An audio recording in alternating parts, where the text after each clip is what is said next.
Yes, we are here and it is time for our annual ritual. It is the Consumer Electronics Show special. Of course, there is something else very special we'll also do, but I'll get to that. First, let's cover the Consumer Electronics Show. Happens in Vegas every year. We cover it every year. It is by far the biggest and most incredible one. Well, it's called the CES. I like to call it Chaotic Electronics Show because it is so difficult to cover it. It's strewn all over Vegas. You have to go to 10 different places. You literally do not know what's happening with your life for those 5 or 6 days this show is on. But boy, does the tech make it worth it. Now, the one thing that we don't get in this is mobile phones. But this year, oh my God, flooded with mobile phones in every which way, and including some incredible new things that we saw out there. So we'll do the Consumer Electronics Show. Plus, it's the start of a new year. The time of New Year resolutions is gone. Those you must have already broken. It's time now to resolve to something, and that is your life with your mobile phone. Are you overdoing it? Does the phone own you? Do you own the phone? All those big questions that come up. We're going to play a very interesting interactive game with you today on the show. Sin City, the city that never sleeps. Yes, I'm in Las Vegas, but I'm not here for all the sins this city has to offer. I'm here for CES 2020. Yes, the world's biggest technology show, and it's happening right here. Right from cool gadgets to a lot of stuff happening even in the phone segment. We'll get to that in just a bit, but first, Vegas, baby.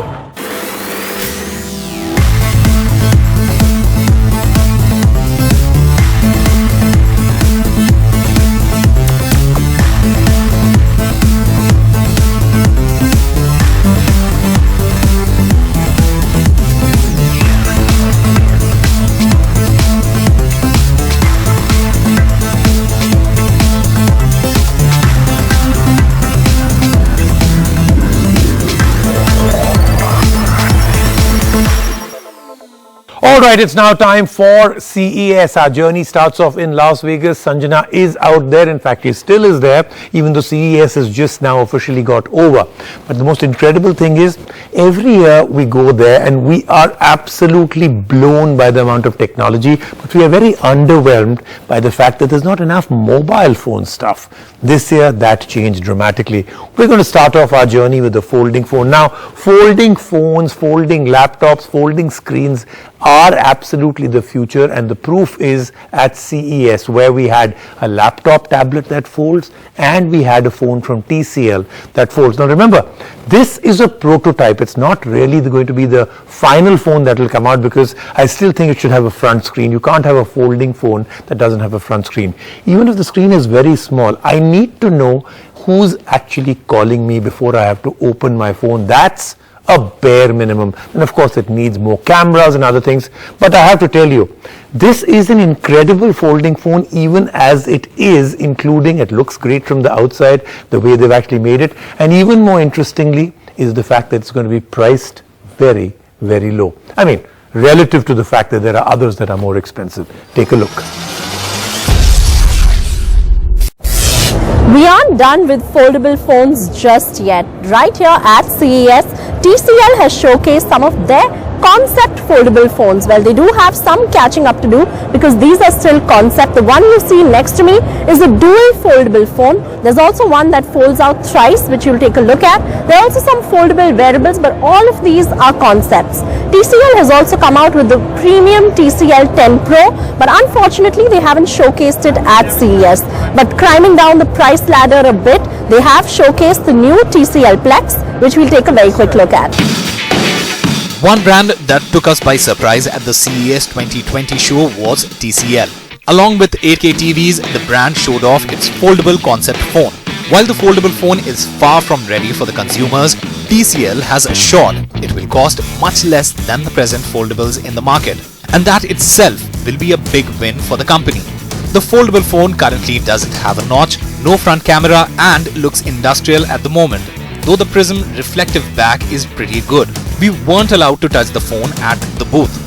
The folding phone currently delivers a square 7.2-inch display, a quad camera system, a mid-tier Snapdragon 660 processor, and it runs on Android 9.0 Pie. The specs doesn't sound that high, but it does come with folding experience. Along with foldable phone, TCL also unveiled their 10 series, which includes the 10 Pro, 10L and the 10 5G. The 10 Pro is the most expensive of the three. Each phone also has 4 cameras around back. The standard 10L uses a 48 megapixel sensor as its primary, along with an ultra-wide telephoto and macro camera. Meanwhile, the 10 Pro relies on a 64 megapixel main sensor. Then of course is the 5G model. TCL plans to show these phones and more at the upcoming Mobile World Congress. TCL also has the TCL Plex on display. It was announced a few months back, but we finally got our hands on it. The Plex comes with triple rear camera setup with 48 megapixel main sensor. It runs Android Pie with the TCL UI on top and is powered by a Qualcomm Snapdragon 675 SoC with 6 GB of RAM. It features a 6.53-inch Full HD Plus display and comes with 128 GB of inbuilt storage, expandable via micro SD card up to 256 GB. We believe all the phones, including the foldable phone, will come to India in this year. So there you saw some more TCL phones also, so it looks like TCL is also seems to be on an absolute and total roar in terms of phones. Now we're moving on to OnePlus. Now, what's the biggest problem in terms of aesthetics with a phone? It's the camera, right? I mean, we love our cameras, but we do want that the way they look at the back or the front. I mean, sometimes some phones look really ugly because of the amount of camera technology. OnePlus actually made the camera disappear. Take a look. I'm at CES, or the Consumer Electronics Show, one of the biggest tech shows in the world. Now, typically CES is known for TVs, cool gadgets and gizmos, but this time there's one phone that's very hard to ignore. Well, this is the OnePlus Concept One. It's just been unveiled here, and this is the phone with invisible cameras. So if you come close, I'll show you a quick demo of how this actually works. Now, when I switch on the cameras, you'll see all the lenses appearing, and if I switch it off, it goes behind the black panel. Well, this is electrochromatic glass that this OnePlus phone uses, and it's a concept right now, and it's not available in a lot of markets, in any market actually. It's just a concept, and this is a phone that OnePlus has unveiled right here. Who would have thought that we will see the day with some Mr. India tech? We mean the disappearing act that now can be witnessed on the OnePlus Concept One phone. At the Consumer Electronics Show 2020, OnePlus showcased the Concept One phone that has disappearing cameras. The phone features a special glass that uses an electrical current to tint the lens of the rear cameras, making them disappear. Poof, gone. When the cameras aren't in use, the glass is opaque and black. When it's time to launch the camera, the glass turns transparent and the cameras are visible. Magic, right? The switch is swift as it takes less than 0.7 seconds, about the same amount of time as it takes to launch the camera of the OnePlus phone. The magic that you see happens thanks to an opaque transforming glass, also known as electrochromic glass, which you see in the sunroofs of luxury cars, like those made by McLaren. But what really got our attention is the fact that this feature doubles up as a neutral density filter for the camera, enabling you to tweak a photo's exposure. You can turn it on and off in the Pro mode of the camera.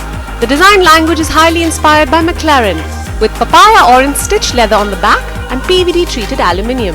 The idea sounds good, as given the trend, the number of lenses will keep increasing, and if they are hidden behind the glass, the design of the phone doesn't suffer. However, this is just a concept yet, and it will take a while for OnePlus to bring this tech on their phones. But that said, there is new tech in town, and we always love a new concept tech, whether it can be a part of the real life or not.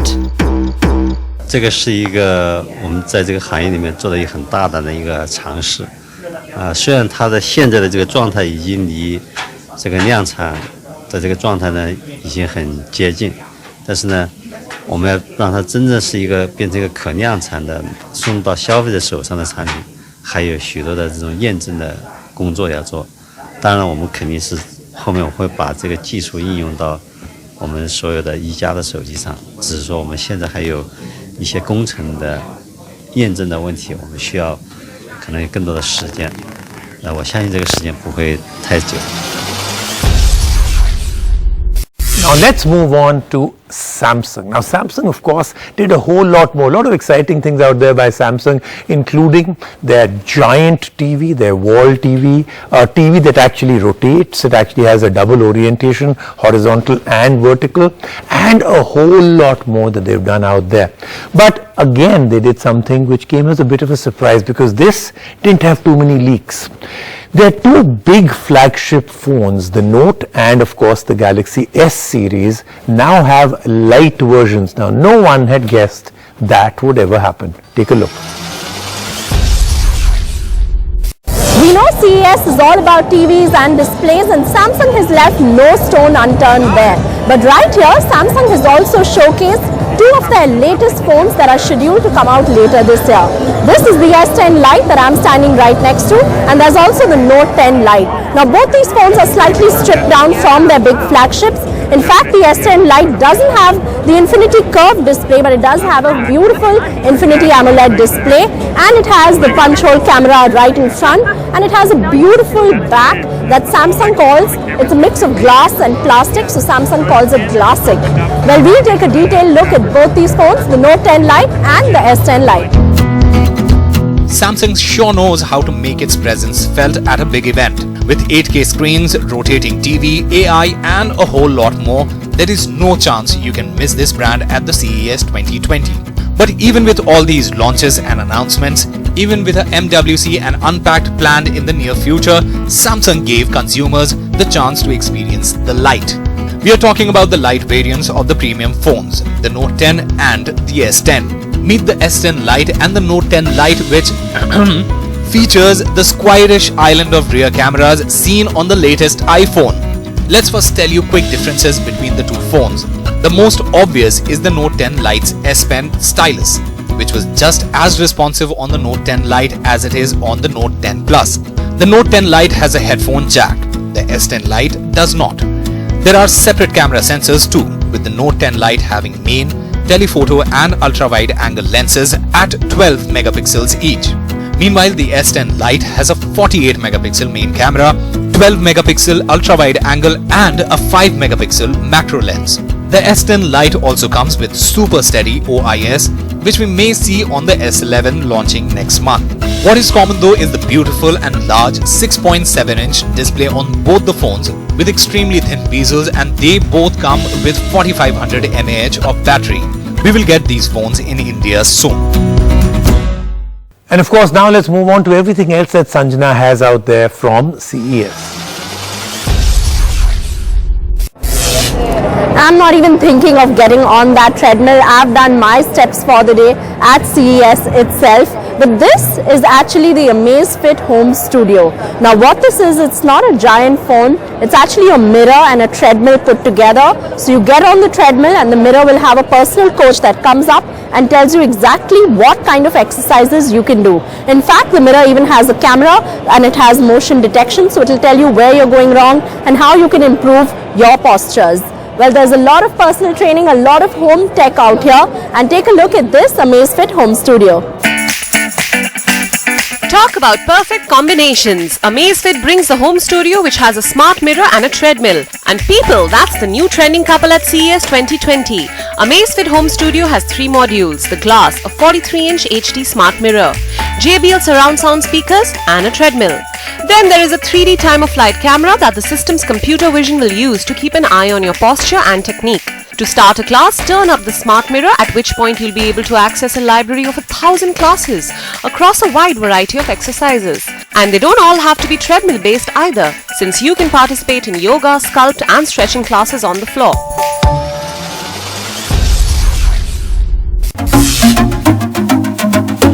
This year, CES was flooded with health trackers and fitness tech, but what got all the eyeballs rolling is a smartwatch by the French company Vivo. A watch that not only tells you the usual time, air quality, loud noise, but also shows the signs of aging and the passage of time. Much like a great anti-aging cream. Time C by Vivo is a hybrid watch that can analyze the local air to check for a variety of environmental factors, like indoor and outdoor CO2 and VOC sensors that are cross-checked against data from the EU's Copernicus program. It also tracks ambient temperature, humidity, luminosity and the local noise levels. And if that wasn't enough, the watch warns you when it's time to get indoors, if you are getting too much sun exposure tracking for both UVA, UVB and UV. While the watch has a retro look and feel, feature-wise it isn't retro at all. It does what a 2020 watch is capable of, which includes giving heart rate measurement, activity and sleep tracking as part of the package. And there's an SpO2 sensor inside keeping track of sleep apnea. The watch has no digital display, so the watch hands double up as indicators for various sensors. The Time-C can last up to 5 days of use on a single charge. It will ship with a special charging stand that will enable the watch to keep working while being reduced. The Yeva watch can cost anything between $500 to $1,000. But then again, you cannot put a price to a product that aims to reverse your aging signs, right? Of course, there is also an app to collect your data from the watch. While the watch is slated to launch later this year, we doubt it will come to India. But then again, we hope it does. Let's take a break right now. When I come back, I'm going to ask you the big question. Are you a slave to your phone? Well, even though you may think that, yes, I think I may be using it a little bit much, but I'm okay, I have an interactive game to play with you. We call it your hand on your heart game. That's happening when I come back.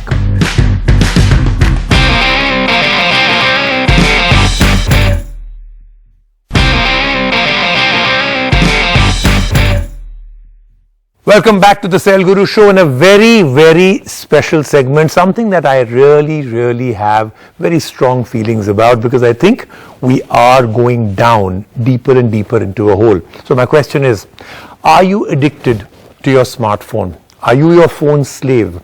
In our heart of heart, we all know we are, but there is now more and more proof coming in.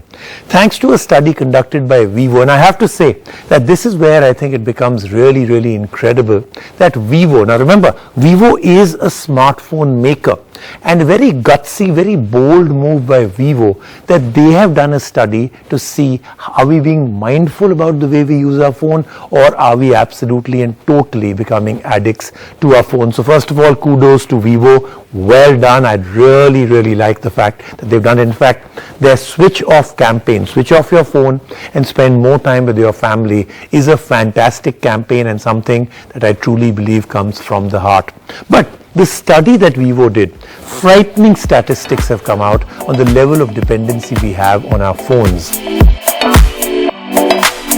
So like you've just seen, I'm now going to play an interactive game with you, and actually we'll see whether you are equal to all those shocking statistics that came out with this quiz. Now remember, you have to take this quiz honestly. If you're lying, you're only lying to yourself. So this is your hand on your heart every single time I ask you a question.